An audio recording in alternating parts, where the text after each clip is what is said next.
Hello everyone and welcome to another video. Now when we think of portable computing, tablets, laptops and maybe even Windows mobile phones come to mind. All suitable and accessible options, but have you ever considered one of these? A fully fledged desktop USB PC.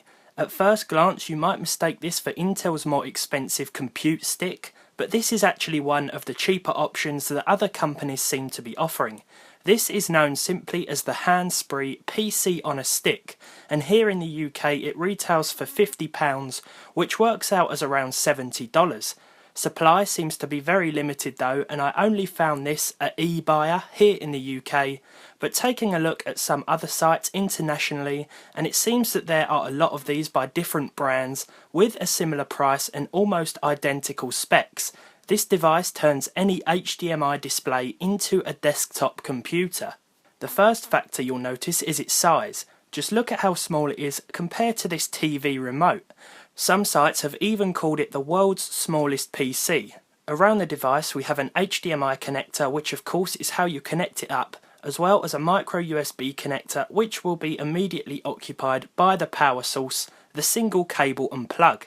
You've also got a standard USB port and micro SD card slot for additional storage if you wish, which will likely come in handy given the 32GB of onboard space. Also contained within this 38g device we have an Intel Atom quad-core CPU, 2GB of DDR3 Ram, Windows 8.1, Wi-Fi and Bluetooth connectivity.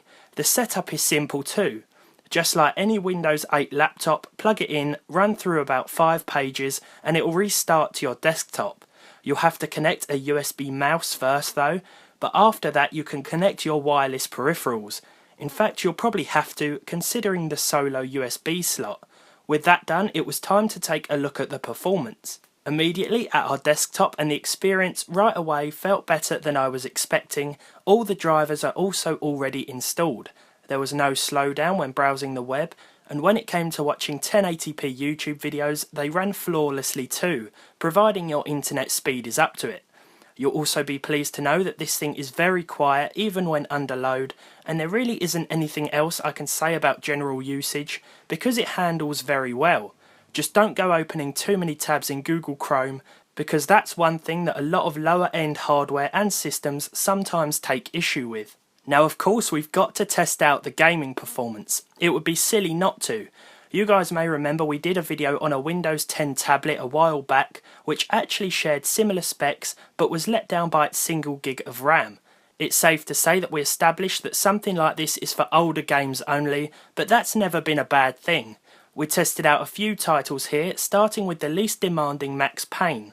The game sat pretty close to 60 FPS most of the time, with a few frame drops here and there, even with the high settings enabled and AA off.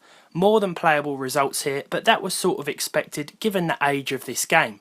Next up, it's Need for Speed Underground, which is a little more fast paced.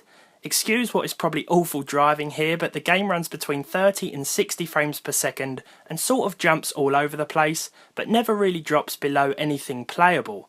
Despite drifting around on our own, the results were similar in a race, but did occasionally drop below 30, even at the same resolution. Finally, we have Vice City, an absolute classic which I've never known not to run on even the most budget of systems. Again, the same resolution here, and we're seeing anywhere from 35 to 90 FPS, which is quite varied, but still very playable. But it isn't just about the gaming with this device. In fact, I think it makes for an excellent portable PC. Plug it into a hotel TV perhaps and connect to their Wi-Fi for example, even play a bit of GTA in the evening. Sure, unlike a laptop or tablet you can't use it on the go and you have to take your peripherals with you, but even if you need a cheap PC and you haven't really got that much to spend, then a PC on a stick might just be the ideal solution. That's what's pretty cool.